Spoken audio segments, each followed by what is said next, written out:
everybody, I hope all of you are doing good. I am Deepika from LearnoHub, एक ऐसा free learning platform जहां पर आप पढ़ सकते हैं physics, chemistry, maths, biology and SST absolutely for free only at learnohub.com.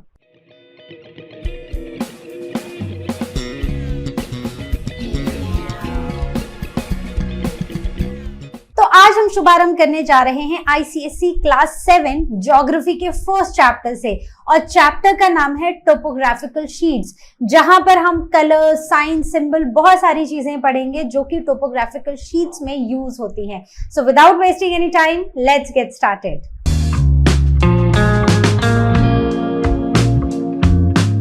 So my dear young explorers, मान लो कि अगर आपको कुछ ऐसी कोई एक शीट, कोई एक मैप मिल जाए तो आप बोलोगे कि मैम ये है क्या, हमें तो ये भी नहीं पता, राइट? मतलब कुछ अजीब सा है, कुछ सिंबल्स बने हुए हैं, कुछ रंग बिरंगा सा है, कुछ लाइंस बनी हुई हैं, मतलब है क्या ये? पहली बात है कि मैम हमें तो ये समझ ही नहीं आ रहा. करेक्ट, ऐसा ही कुछ बोलोगे. क्या ये कोई सीक्रेट कोड है जिसे हमें डिकोड करना है? नहीं. तो ये है क्या? ये है एक topographical sheet. Topographical sheet, yes, एक ऐसी टोपोग्राफिकल शीट जो हमें किसी एरिया के बारे में बताती हैं. तो मतलब आज जो हम पढ़ने वाले हैं वो यही पढ़ने वाले हैं कि कुछ ऐसी शीट्स जो हमें किसी एरिया के बारे में हर एक इंफॉर्मेशन दे.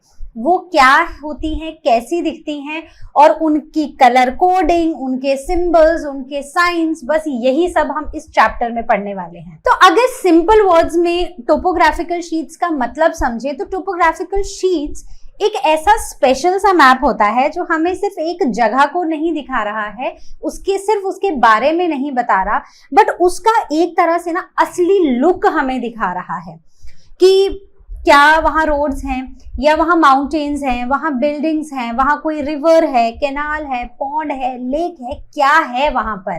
तो हर एक चीज को हमें इन टोपोग्राफिकल शीट्स में दिखाया जाता है, और वो भी लिख के नहीं कि अच्छा यहाँ पर रिवर है, यहाँ पर माउंटेन है, ऐसे नहीं, बल्कि कुछ साइन, सिंबल्स और कलर्स का यूज करके.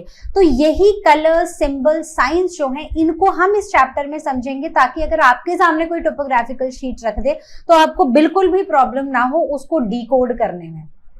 तो हमारे लिए तो ये एक सीक्रेट कोड जैसा ही हो गया जो हमें यहाँ पर डिकोड करना है, इजंट इट? तो समझ आया, इजी लगा, थोड़ा मजेदार सा लगा कि आज हम कुछ मजेदार सा पढ़ने वाले हैं. तो शुरू करते हैं. अब आई नो कि आप सब मेरे स्टूडेंट्स हो और आप सबको पता है कि मैम लास्ट में पीडीएफ का लिंक तो जरूर डालेंगी अपने डिस्क्रिप्शन में, राइट, वीडियो की डिस्क्रिप्शन में.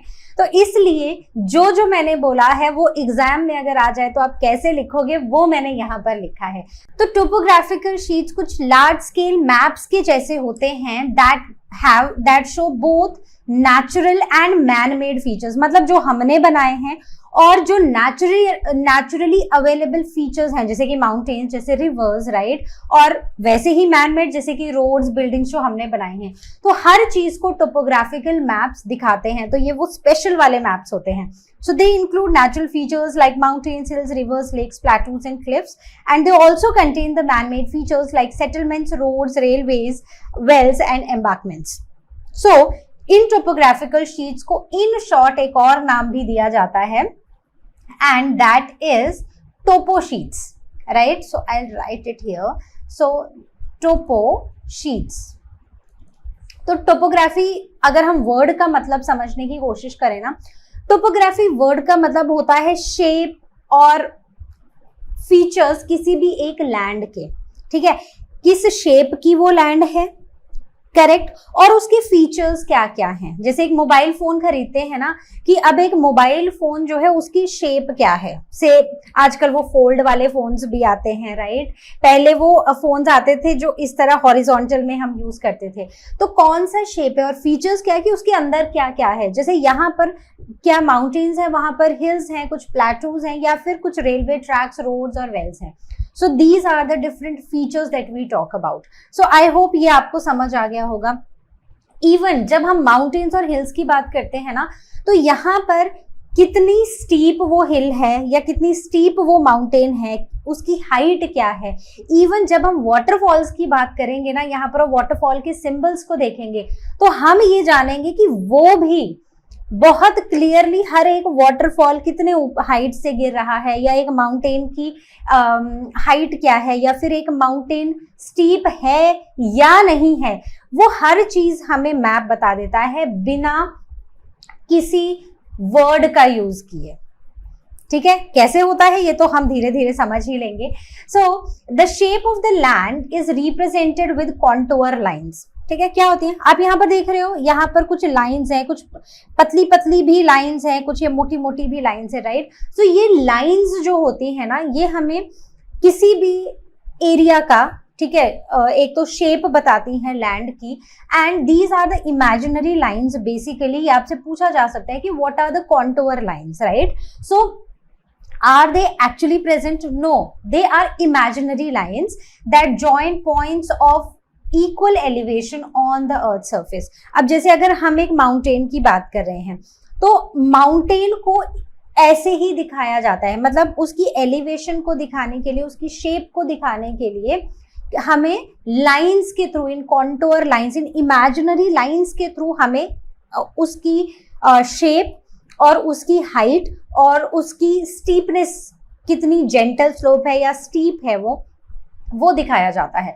So these lines help in identify features above और बिलो द रेफरेंस पॉइंट। और हमारा रेफरेंस पॉइंट क्या है, जैसे हम रेफरेंस पॉइंट में लेते हैं मीन सी लेवल, तो सी लेवल से कोई भी चीज कितनी ऊपर है या फिर सी लेवल से कोई भी चीज कितनी नीचे है, तो ये चीज भी हमें सिर्फ और सिर्फ इन लाइंस से दिखाई देती है।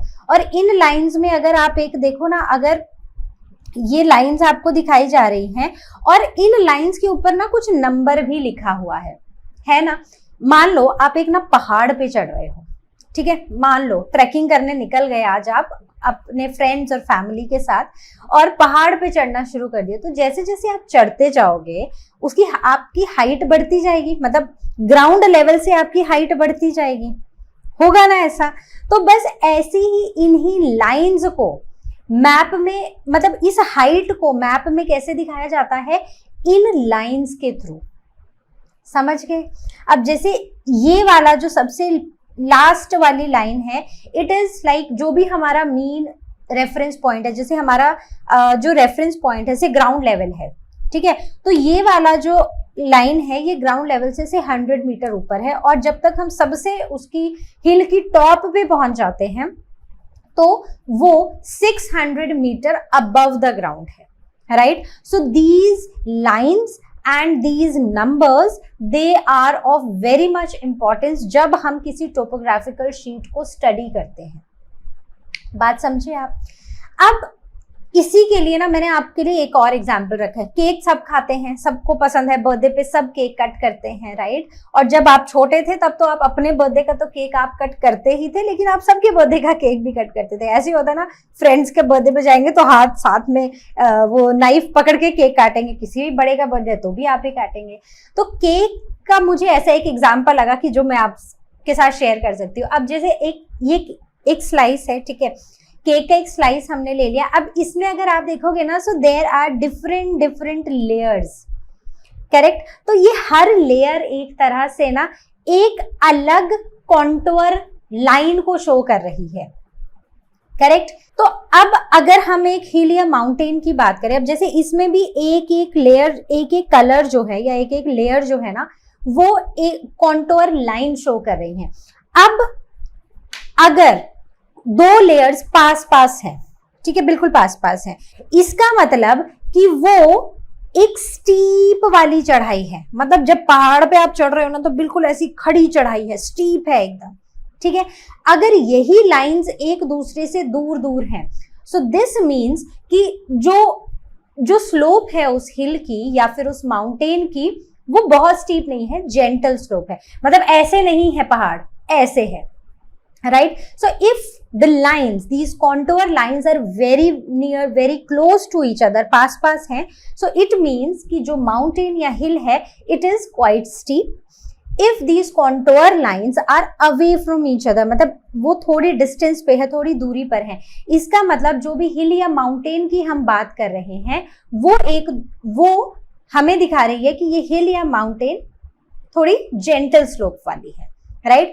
तो इसका मतलब ये हुआ कि मैप्स में जब हम कॉन्टोर लाइंस का यूज करते हैं तो ये हमें हाइट तो दिखाता ही है कि माउंटेन या हिल की हाइट कितनी है, साथ में उसकी शेप को भी अच्छे से दिखाता है और उसकी स्टीपनेस को भी हमें अच्छे से दिखाता है। बात समझ आ गई? किसी को कोई डाउट? तो आपको पता है कहाँ आना है बताओ। आज क्वेश्चन सेक्शन में आना है, अपना क्वेश्चन पूछना है, या फिर जब पूरा चैप्टर पढ़ लो और बहुत सारे डाउट्स इकट्ठे हो जाएं या आपका ये मन करे कि हमारे साथ बैठ के चैप्टर पढ़ना है, तो आपको क्या करना पड़ेगा, आपको आना पड़ेगा और लर्नो हब स्वयं की क्लास बुक करनी पड़ेगी। ओके, चलो आगे बढ़ते हैं। नाउ जब जैसे हमने बात की कि क्या रंग बिरंगे से कलर्स लगा के रखे हैं एक मैप में, मतलब ऐसा मैप तो हमने कभी भी नहीं देखा है ना। हमने क्लास 6 में मैप्स एंड डायग्राम्स पढ़ा है, तो हमने पढ़े हैं कि पॉलिटिकल मैप्स हैं, थीमेटिक मैप्स हैं, राइट। लेकिन इतने रंग बिरंगे तो हमें कम ही दिखाई देते थे। लेकिन यहाँ पर ना काफी कलर्स का यूज किया जाता है जो हमारी अंडरस्टैंडिंग के लिए अच्छी रहती हैं। एक तो विजुअली हमें कलर्स याद रहते हैं, कलर्स का हम मतलब समझ लेते हैं, फिर हमें वो मतलब याद रहता है और मैप को देखते ही हमें समझ आ जाता है कि किस जगह पर क्या है। तो वही 3 मेन डोमिनेंट कलर्स हैं हमारे पास, और उन 3 डोमिनेंट कलर्स में है yellow, green, white, and we will talk about red as well, right. तो पहले तो ये बेसिक कलर्स को हम समझेंगे। सो ग्रीन क्या शो करता है, ठीक है, हम बोलते हैं ना अर्थ ऊपर से ग्रीन और ब्लू दिखाई देती है। सो blue is for water and green is for plants, right? So green shows vegetation, mainly the forest, and yellow shows the cultivated land, मतलब जहां पर कुछ cultivation हम कर रहे हैं। White shows the barren land which has no crops grown, ठीक है, एक ऐसी लैंड जहां पर कोई क्रॉप्स नहीं ग्रो की हैं। एंड हिली टेरेन्स आर मोस्टली बैरन, तो ये जो हिली टेरेन्स होते हैं ये मोस्टली बैरन ही होती हैं। And we use red colour to show the settlements, right. तो ये जो सेटलमेंट्स है, मतलब कि जहां पर हमने कुछ बना दिया है, जहां पर एक ग्रुप ऑफ पॉपुलेशन, कुछ लोग मिलकर वहां रहते हैं, so that is the meaning of settlement. तो आपको समझ आया कि ये कलर सिर्फ मैप की सुंदरता बढ़ाने के लिए हमने नहीं रखे हैं, but each and every colour has certain meaning. Okay, आगे बढ़ते हैं। चलो, अब जैसे ये एक मैप है, राइट, एक टोपोग्राफिकल मैप है, तो इस टोपोग्राफिकल मैप में अगर आप देखोगे ना, तो सबसे पहले हम रेड कलर से शुरू करते हैं। तो रेड कलर जहां पर काफी डेंस दिखाई दे रहा है ना आपको, this is showing the settlement, human settlement. और जब हम इन लाइंस की बात करते हैं, रेड लाइंस की, राइट, सॉरी, इन वाली रेड लाइंस की बात करते हैं, ठीक है। तो ये जो रेड लाइंस है ना, ये हमें रोड्स बता रही हैं, मतलब वही रोड जो किसने बनाए हैं, हमने बनाए हैं। ओके, नाउ अब यहाँ पर ना आप कुछ ब्लैक कलर भी देखोगे, ठीक है। तो जैसे यहाँ पर ब्लैक है, यहाँ पर ब्लैक है, तो ये सब कुछ मैन मेड स्ट्रक्चर्स हैं जो हमने बनाए हैं। Then coming on to the blue, अब इसमें ना ब्लू काफी कम दिखाई दे रहा है, मतलब जो कलर है वो थोड़ा सा चेंज हो गया है। सो blue colour shows the water bodies, जैसे हमने बात की कि ब्लू कलर जो है वो पानी हमें दिखाता है। Then coming on to the green colour, अब जैसे आप यहाँ पर ये ग्रीन कलर देख रहे हो, so this green colour shows the vegetation and the forests, right. और जो भी ब्राउन कलर आपको यहाँ पर दिखेगा, थोड़ा थोड़ा सा ब्राउन कलर जहां पर भी आपको दिखेगा, that shows the contour line और उनकी एलिवेशन हमें ये बता रहा है, right.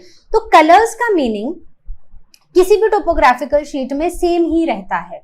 If there is any change, if there is anything newly added या कुछ ऐसा हो, so that will always be mentioned in the graph. तो आपको बेसिक कलर्स का आइडिया होना चाहिए कि green will show vegetation in forest, right, और क्या था, red will show the settlement and the roads, correct. Then blue will show water bodies, correct. Then what else is left, क्या बचा हमारे पास, कौन सा, yes, yellow will show the cultivated land and white will show the barren land. Okay, तो I hope इतना आपको समझ आ गया है। आगे बढ़ते हैं। Now there is Survey of India, that is SOI। क्या आपको इसके बारे में पता है? तो सर्वे ऑफ इंडिया जो है वो एक ऐसा ओल्ड साइंटिफिक डिपार्टमेंट है हमारे गवर्नमेंट ऑफ इंडिया का, जो हमें डिटेल्ड और एक्यूरेट इंफॉर्मेशन प्रोवाइड करता है या फिर डिटेल्ड और एक्यूरेट टोपोग्राफिकल शीट प्रोवाइड करता है किसी भी एरिया की, ठीक है।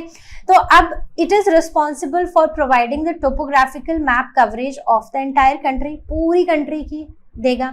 Then demarcating the external boundaries of India, तो जो हमारी इंटरनेशनल बाउंड्रीज हैं उनको मार्क करने में, एक्यूरेटली मार्क करने में हेल्प करता है। This and ensuring the accurate representation in the published maps, तो मतलब जो मैप्स हमारे पास आएंगे उनमें एक्यूरेट इंफॉर्मेशन हमें दी जाएगी। जैसे जब हम क्लास 6 में पढ़ते हैं ना, तो हम मैप्स में क्या पढ़ते हैं कि जो इंफॉर्मेशन है ना वो कई बार गलत भी होती है, लेकिन यहाँ पर ये जो सर्वे of India which is a government which is under the government of India, it emphasizes on providing the accurate maps and accurate information. Then advising on interstate boundary demarcation. अब इंडिया के अंदर डिफरेंट स्टेट्स हैं, तो हर एक state की अपनी अपनी boundary भी यहीं पर मार्क्ड होती है। बात समझ आई? अब जैसे अगर आपको याद हो, आपने गोल्डन क्वाड्रिलेटरल के बारे में सुना है, रिकॉल करो, कहीं सुना होगा न्यूज में या किसी चीज में। तो do you know this is related to what? So basically this is related to our roadways, ठीक है। तो हमारी जो 4 मेजर सिटीज हैं, कौन सी हैं? दिल्ली, मुंबई, चेन्नई एंड कोलकाता, ठीक है। सो दिल्ली, मुंबई, चेन्नई एंड कोलकाता, इनके बीच में ना मतलब इन सब को अच्छे खासे हाईवे से जोड़ा गया है, ठीक है, ताकि गाड़ियां जो है ना वो काफी स्मूथली मतलब चल सकें, ठीक है, और इन चारों सिटीज को आपस में कनेक्ट कर सके हम अच्छे से।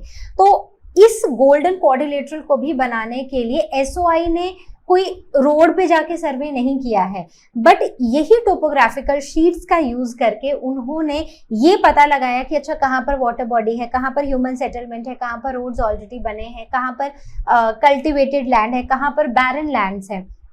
तो ये सारी की सारी चीज गवर्नमेंट ऑफ इंडिया ने की हेल्प से, मतलब ये जो सर्वे है, ये जो एसओआई है, सर्वे ऑफ इंडिया, इसकी हेल्प से हमें उनको मिली। और फिर then they started working on कि हम कहाँ से ये पूरा हाईवे बना सकते हैं, so that we can connect these 4 major cities, right. अब वैसे ही अगर हमें कभी एयरपोर्ट बनाना है या हमें रोड्स बनाने हैं या हमें कोई से रेलवेज का कुछ काम करना है, रेलवेज को एक्सटेंड करना है, तो कभी भी ग्राउंड लेवल पे जाके सबसे पहले काम नहीं होता है। सबसे पहले काम होता है इन मैप्स को देखने का, और फिर इनसे समझा जाता है कि कैसे हम इस काम को कर सकते हैं, राइट। तो आपको समझ आया कि why these topographical sheets are so important.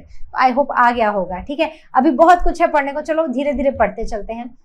So the use of colours on the topographic maps, right. तो टोपोग्राफिक मैप्स में जो हम कलर का यूज करते हैं ना, it basically makes it easier for us to understand जितना भी हमारा लैंडस्केप है उसको, right? So colors play crucial role in interpreting contour maps as they represent various physical, economic and cultural features, right? तो ये जो मैप्स हैं, जो कलर्स हम यूज कर रहे हैं, ये अलग अलग तरह से हमें फिजिकल, इकोनॉमिक और कल्चरल फीचर्स को दिखाते हैं। Then without colours understanding the features on topographical map would be difficult, ठीक है। अगर हम कलर्स का यूज नहीं करेंगे तो हमें ना मैप्स को समझने में, क्योंकि हर एक चीज को हम इन वर्ड्स मेंशन नहीं कर सकते, राइट। और छोटी छोटी जगह होती है हमारे पास, राइट। अब उतने छोटे से में अगर आप टाइप करके लिख भी दोगे, वो आप पढ़ ही नहीं पाओगे, तो आपके लिए वो किसी काम का नहीं है, वो मैप या वो शीट, करेक्ट। सो इसलिए colours are very helpful in understanding these features.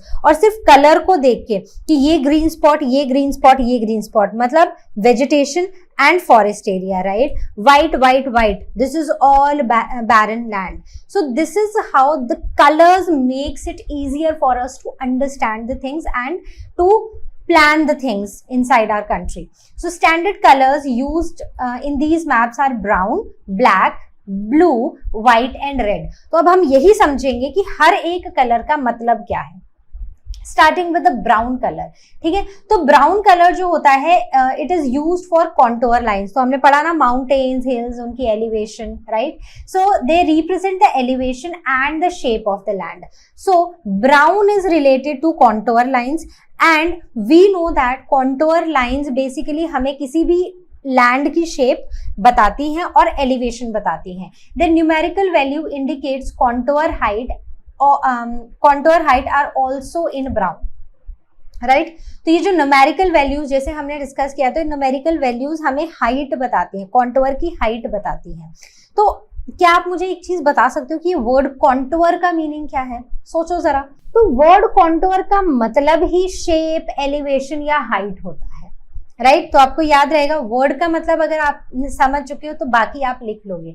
So sand dunes, sand hills and shifting sand areas are represented in brown.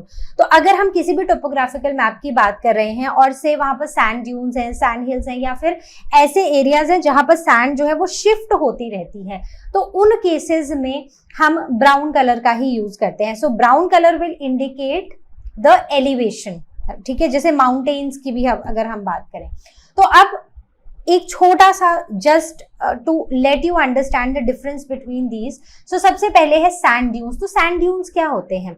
ये कुछ बड़े बड़े ऐसे माउंड्स से बने होते हैं, ठीक है।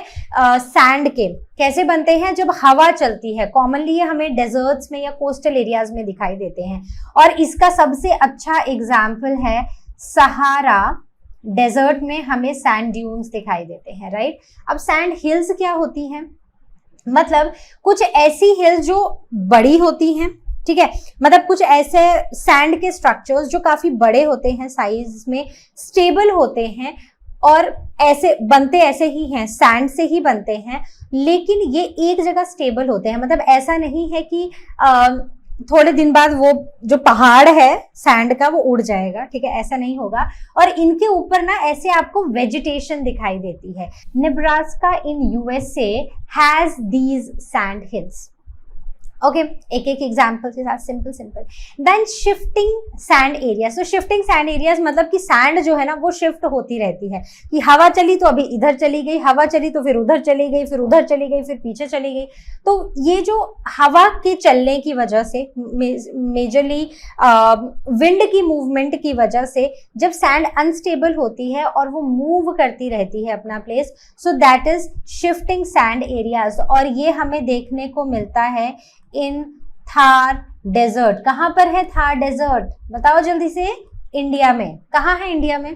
कमेंट सेक्शन में बताना मुझे, ठीक है, कहां है?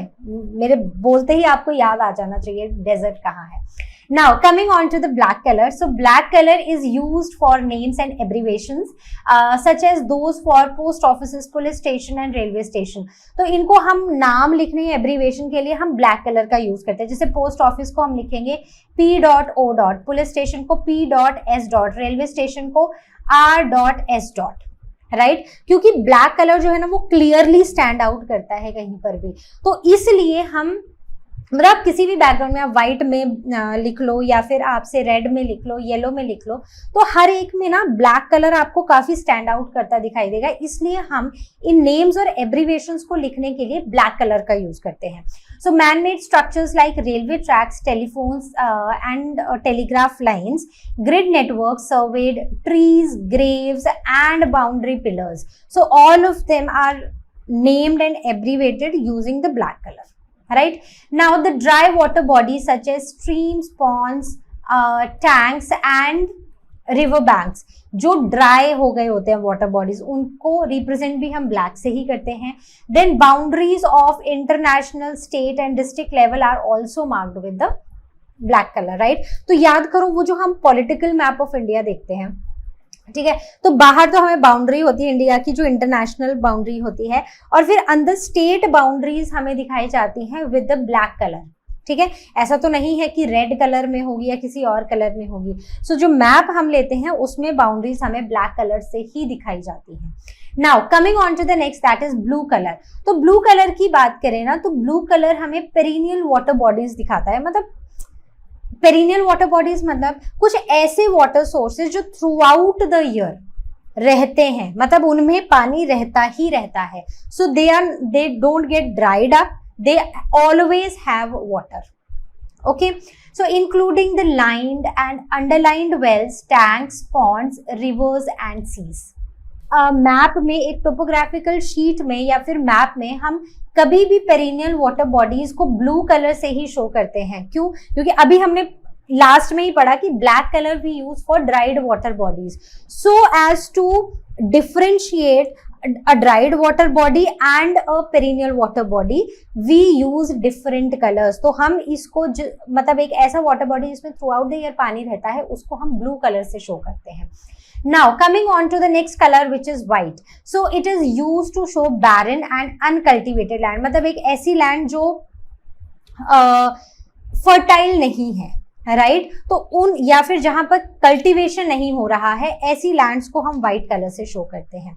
Now coming on to the red colour. So red colour is used to show the roads, metalled and unmetalled, कच्चे या पक्के दोनों तरह के रास्ते दिखाने के लिए हम रेड कलर का यूज करते हैं. सो इंक्लूडिंग कार्ट का ट्रैक या फुटपाथ हो या फिर ब्रिजेस हो.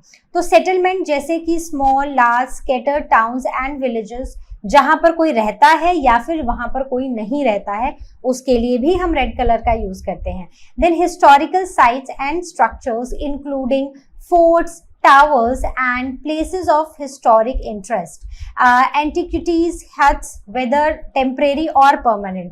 तो ये सारे historical structures भी, ये settlements भी, ये roads भी, चाहे वो एक फुटपाथ ही हो, हर एक चीज को, और ये सब क्या है, ये एक तरह से मैन मेड स्ट्रक्चर्स हैं. तो मैन मेड स्ट्रक्चर्स को शो करने का तरीका क्या है मैप में, कौन सा कलर है, दैट इज रेड कलर. तो जैसे जैसे मैं बोल रही हूँ ना, इसको वैसे वैसे याद रख लो, ठीक है. तो जब हम चीजों को एक कलर से शो करते हैं, अब जैसे इसमें रेड कलर से हम शो कर रहे हैं ना, तो हमारे लिए इन रूट्स को मतलब इन रोड्स को या फिर मेटल्ड अनमेटल्ड रोड्स या फिर कहाँ पॉपुलेशन है, कहाँ पर कुछ बना हुआ है, कोई मैनमेड स्ट्रक्चर है, वो सारी चीजें ना हम इजीली आइडेंटिफाई कर सकते हैं, मतलब ट्रांसपोर्टेशन पर्पस के लिए भी. So then religious places जैसे कि churches, temples, mosques, idgahs and tombs. So all of them they are marked with red. Then lighthouses are also represented with red and arbitrary grid lines are again shown in red. तो arbitrary grid lines क्या होती हैं? तो जैसे हम बात करते थे कॉन्टोर लाइंस की, these are also the imaginary lines जो हमें किसी लोकेशन को लोकेट करने में हेल्प करती है, किसी एक रेफरेंस पॉइंट से या फिर कुछ मेजरमेंट के थ्रू. So these are again those imaginary lines, right. चलो आगे बढ़ते हैं. Now the symbols which are used in topographic maps. तो अभी तक तो हमने कलर्स पढ़ लिए कि अच्छा रेड है तो मतलब कहीं ना कहीं हम ह्यूमन सेटलमेंट की बात कर रहे हैं, चाहे वो रिलीजियस प्लेसेस हैं, चाहे वो रोड्स हैं, चाहे कुछ भी है वो. और अगर अब हम बात करें से वाइट कलर की, तो वो बैरन लैंड या फिर अनकल्टिवेटेड एरिया शो कर रहे हैं. तो अभी तक तो हमने कलर समझे थे. अब इन कलर्स को भी, इन कलर्स का यूज करके हम डिफरेंट डिफरेंट सिंबल्स यूज करते हैं, जिससे अब लैंड कल्टिवेटेड है या अनकल्टिवेटेड है या रिलीजियस प्लेस कौन सा है, तो क्या रोड मेटल्ड है या रोड अनमेटल्ड है. तो इन सारी चीजों को यूज करने के लिए अब हम डिफरेंट कलर का यूज नहीं, डिफरेंट सिंबल्स का यूज करते हैं. बात समझ आई कि फॉरेस्ट कैसा दिखेगा, बैरन लैंड किस कलर में दिखेगी, ह्यूमन सेटलमेंट किस कलर में दिखेगी, राइट. तो इन सब के लिए हमने कलर डिसाइड कर लिया. अब ह्यूमन सेटलमेंट या फिर you can say man made structures किस कलर में दिखेंगे, दैट इज फॉर रेड. अब मैन मेड स्ट्रक्चर में भी हर मैन मेड स्ट्रक्चर एक जैसा थोड़ी ना होता है. कहीं पर कोई रिलीजियस प्लेस होगा, राइट, कहीं पर स्कूल होगा, कहीं पर हमने रोड्स बनाए होंगे और वो मेटल्ड होंगे, कहीं पर अनमेटल्ड रोड्स होंगे. तो हर चीज को दिखाने के लिए अब इतने कलर्स हम नहीं ला सकते, तो अब हम डिफरेंट डिफरेंट सिंबल्स का यूज करते हैं. अब बात समझ आई. कोई भी डाउट हो ask it on ask question section और you can book your class with Learn Hub Swayam. तो शुरू करते हैं इन्हीं सिंबल्स के साथ. So symbols used in the topographic maps. So symbols play a crucial role in topographic maps as they help represent boundaries, roads, railways, water bodies and pathways. ठीक है। So below the major symbols used, so below are the major symbols used and their interpretation, ठीक है। तो एक पूरा chart भी मैं आपको बना के दिखाऊंगी। उससे पहले हमने boundaries, roads, then pathways and bridges, railways, water bodies, सब के लिए हमने अलग अलग सिंबल्स का यूज किया है। So will start with the boundaries first. तो बाउंड्रीज में भी इंटरनेशनल बाउंड्री, तो बेसिकली हम इसको कैसे शो करते हैं, एक डैश, ठीक है। So it is represented by series of dashes and dots on the contour map. तो ये देखो, dash dot dash dot dash dot. अब एक चीज जो आपको यहाँ पर ध्यान रखनी है कि ये डैश और डॉट जो है ना, ये होते हैं बोल्ड में, क्योंकि जब हम स्टेट बाउंड्रीज पे आएंगे ना तो आप बोलोगे कि मैम यहाँ भी dash and dot he use करें, फर्क क्या हुआ दोनों में? तो फर्क यही है कि ये जो डैशेस एंड डॉट्स हैं कॉन्टूर मैप पे, जब ये बोल्ड में होते हैं, so that represent the international boundary, ठीक है। बात समझ आई कि अलग अलग देशों की बाउंड्रीज की बात कर रहे हैं हम। So these indicate the borders between the two countries. बात समझ आई। अब आओ स्टेट बाउंड्रीज पे। तो स्टेट बाउंड्रीज का सिंबल भी सेम ही है, ठीक है, ऐसे ही है, डैश डॉट डैश डॉट, ऐसे ही है, dots and dashes, right. So they represent between the borders between the states, कि तमिलनाडु और कर्नाटका का बॉर्डर, जम्मू एंड कश्मीर, हिमाचल प्रदेश का बॉर्डर, राइट, पंजाब और हरियाणा का बॉर्डर। तो ऐसे अलग अलग बॉर्डर्स जो हैं वो भी ऐसे ही, स्टेट के बॉर्डर्स भी ऐसे ही शो किए जाते हैं। So there is a series of dots and dashes which are thinner and closer than the international boundary.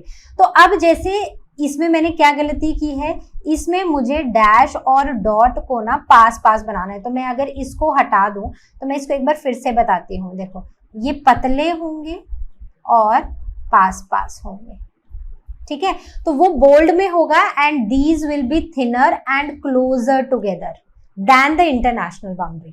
तो फर्क समझ आया आपको दोनों में?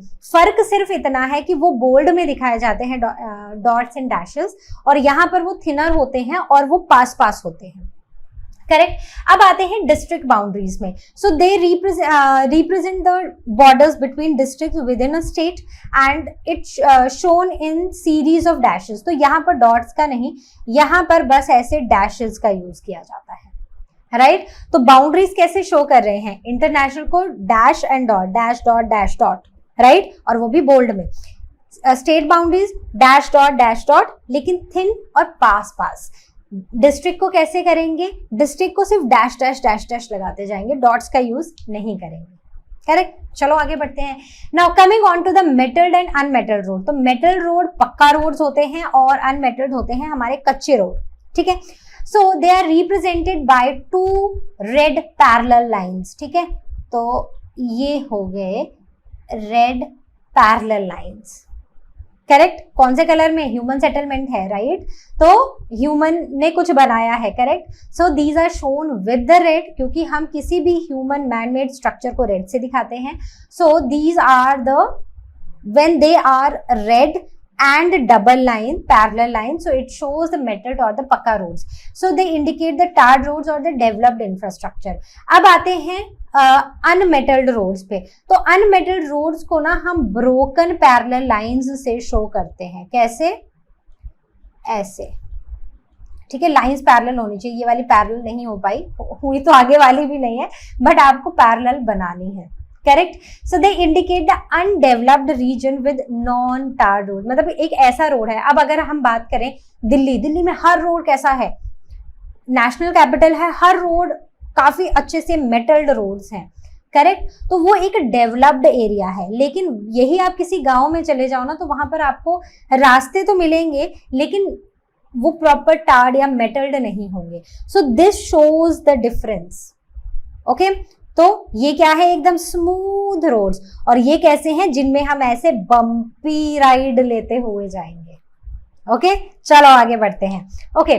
Now the next is paths and bridges. तो पाथ और ब्रिजेस को कैसे दिखाएंगे? सो फुटपाथ को हम दिखाएंगे only, these are used only for walking, not for vehicles, right? So mainly found in hilly areas, footpath hilly areas में ज्यादा मिलते हैं, and they are represented by single red dotted line, ठीक है। तो मतलब ऐसे dotted line, so these are the footpaths, ठीक है। तो मैं आपको अगर अभी एक मैप दे दूं तो क्या आप मुझे फुटपाथ उसमें से निकाल के दिखा पाओगे? आप बोलोगे जरूर मैम, मैप लेके तो आओ, ठीक है। तो अभी आपको मैप्स का भी एक टास्क मैं दूंगी by the end of the chapter. Then bridges, तो ब्रिजेस की बात करें, so they are shown with a blue water body below it and the water body is usually a stream or a river। तो bridges पहले के time पे क्या होता था, ब्रिज कहाँ बनता था? ब्रिज बनता था कि एक पहाड़ है दूसरा पहाड़ है, उन दोनों को कनेक्ट करने के लिए ब्रिज बनाते थे और नीचे से पानी जा रहा है, रिवर जा रही है, करेक्ट। आजकल तो फ्लाईओवर बहुत सारे बने हुए हैं, right, but this is not showing the flyover, this is just showing the bridges. और वो ब्रिजेस जिनके नीचे ना पानी है, तो हम क्या करेंगे, हम ऐसे दो पैरेलल लाइंस बनाएंगे रेड कलर में, और यहाँ पर ना, यहाँ पर ऐसे कुछ ऐसे, ठीक है, ये हमें रिवर दिखाएगा। अब मैं बताती हूँ कि अभी ये ना कंप्लीट नहीं है, तो this will be blue in colour, ठीक है। तो ये है हमारी रिवर या फिर स्ट्रीम। ऑलराइट, समझ आ गई बात? कहीं पर कोई डाउट तो पूछना है, पता है ना कहाँ पर, आस्क क्वेश्चन सेक्शन में या लर्न हब स्वयं के साथ क्लास को बुक करना है। Now coming on to railways, तो रेलवेज की बात करें तो रेलवेज में ना there are 3 different types of railway gauges in India differentiated by the distance between the track। तो ये जो दो parallel tracks जा रहे हैं, इनके बीच में कितना डिस्टेंस है, उसके बेसिस पर इंडिया में जो रेलवेज हैं, ठीक है, रेलवे लाइंस है, उनको 3 तरह से शो किया जाता है। कैसे कैसे किया जाता है देखते हैं। तो सबसे पहली है हमारी ब्रॉड गेज, ठीक है। So these are the most common railways जो हमारी कंट्री में है। So the distance between the tracks is 1.67 metre. तो मतलब ये जो डिस्टेंस रहेगा, ये कितना रहेगा, 1.67 metre, correct। So it is used for carrying freights and passengers। So freight, what is the meaning? Meaning is goods, ठीक है। So goods and passengers दोनों के लिए।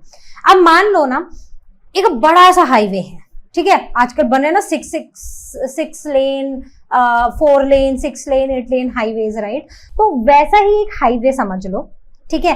अब अपने घर के आसपास कोई छोटी सी गली भी होगी, उस गली को और उस हाईवे को कंपेयर करो, तो उस गली से तो एक स्कूटर साइकिल भी आराम से निकल जाए बिना रुके, वही बहुत है, राइट। तो ये जो ब्रॉड गेज जो रेलवेज होती है ना, ये उन बड़े बड़े हाईवेज की तरह होती हैं। मतलब एक ऐसे हाईवेज जिनमें 2 पटरियों के बीच का डिस्टेंस होता है 1.67 मीटर। तो अब इन ब्रॉड रोड्स में, इन ब्रॉड रेलवेज में बेसिकली हम गुड्स और पैसेंजर्स दोनों ही ट्रैवल कर सकते हैं। मतलब कि इन पे वो ट्रेन्स भी चलती हैं जो गुड्स लेकर जाती हैं, और यहाँ पर वो ट्रेन्स भी चलती हैं जो पैसेंजर्स को लेकर जाती हैं। अब गुड्स और पैसेंजर्स वाली जो ये हमारी ट्रेन्स है ना, these are actually the most commonly used in India. अगर आपने कभी दिल्ली से मुंबई या फिर से चेन्नई टू कोलकाता अगर आपने कभी भी ट्रैवल किया है, तो आप जिस ट्रेन में आपने ट्रैवल किया है ना, they are the broad gauge. उसमें एक ट्रैक और दूसरे ट्रैक के बीच का डिस्टेंस कितना होता है, 1.67 मीटर। तो इनकी एफिशिएंसी भी ज्यादा होती है, इनकी स्पीड भी ज्यादा होती है, और इनकी कैरिंग कैपेसिटी भी ज्यादा होती है। So these are the broad gauge railways, right. So most commonly used और सबसे ज्यादा यूज होने वाला और सबसे ज्यादा सही मैं बोलूंगी, मतलब जो ज्यादा एफिशिएंट है या फिर जिसमें हम ज्यादा काम जिस ट्रैक से हम करा सकते हैं, वो ब्रॉड गेज ही होता है। ऑलराइट, तो किसी को कोई डाउट, पता है आप सबको कहाँ आना है। तो नेक्स्ट बात करते हैं मीटर गेज की। मतलब एक ऐसी ट्रैक, रेलवे ट्रैक, जिसमें गेज डिस्टेंस जो है, गेज डिस्टेंस इज 1 मीटर, ठीक है। It is one of the oldest railway systems and it is mostly found in remote areas carrying both freight and passengers, which means both goods and passengers, ठीक है। एक चीज तो हम पीछे mark करना ही भूल गए कि हमें कैसे पता चलेगा टोपोग्राफिकल शीट को देखकर कि ये कैसी गेज है। तो अगर हम ब्रॉड गेज की बात करते हैं, तो ब्रॉड गेज को ना हम कुछ ऐसे ऐसे दिखाते हैं, ऐसे, ठीक है, 2 पैरेलल लाइंस, फिर यहाँ पर ना ऐसे,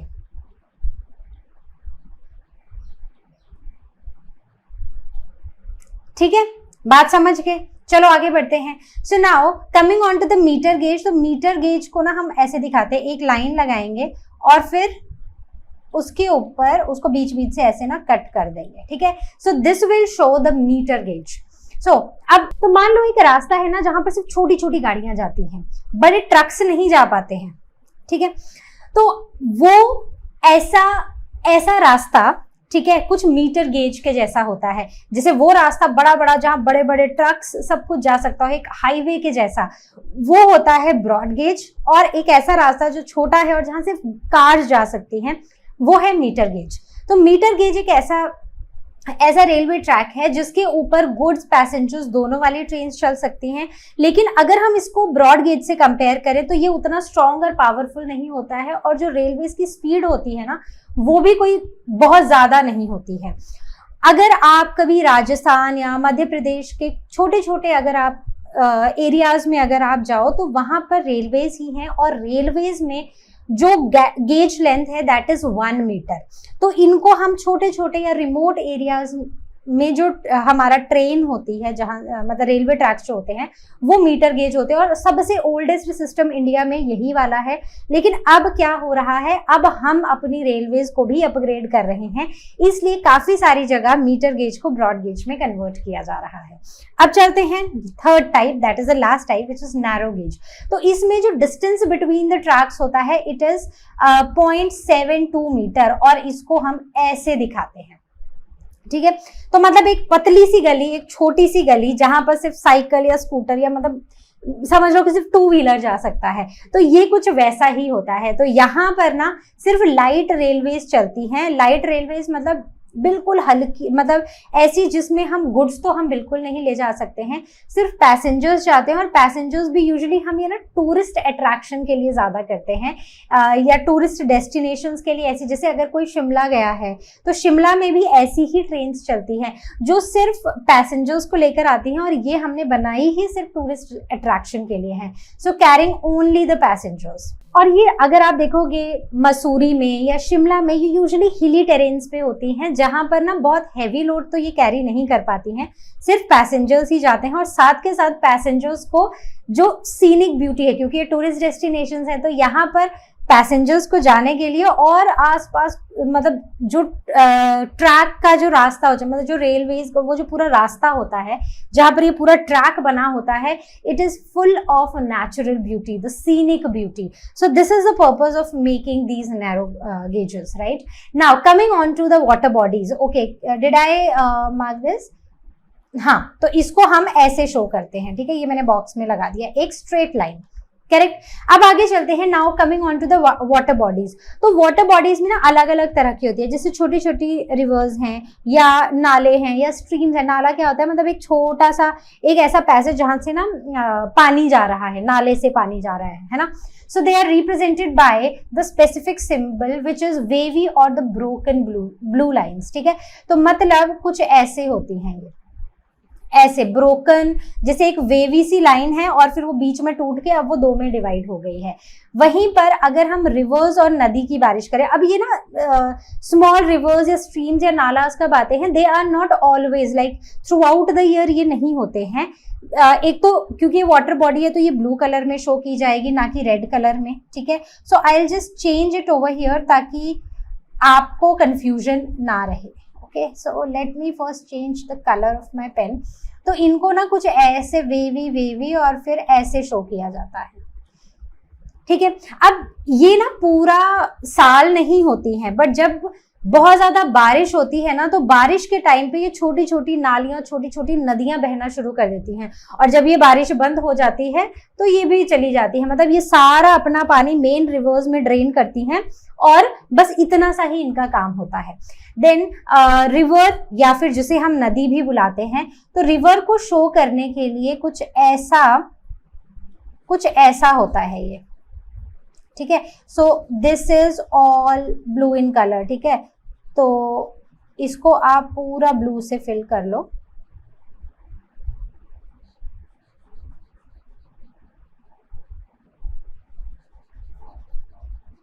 करेक्ट। और साथ ही साथ यहां पर हमें एक और चीज करनी है, and which is this arrow, क्या आप मुझे बता सकते हो कि ये एरो क्या शो कर रहा है? सोचो सोचो क्या शो कर रहा होगा? Of course the direction of this river. ठीक है, तो बड़ी बड़ी नदियां जो है ना वो ऐसे कॉन्टिन्यूअस ब्लू लाइन से, और एरो जो है वो मार्क करता है उनकी डायरेक्शन। तो ऐसे कॉन्टिन्यूअस ब्लू लाइन और ऊपर arrow, right? So rivers may join another river, or they may flow into lake or seas, and arrow symbol in the river or the river banks indicates the direction of flow of water, right? So this was all from our today's session. I hope you enjoyed it, liked it, understood it. abhi bhi chapter bachta hai, so we'll continue the chapter in the next session. Till then you all take care, and as you all know, learno ha matlab free hai par best hai.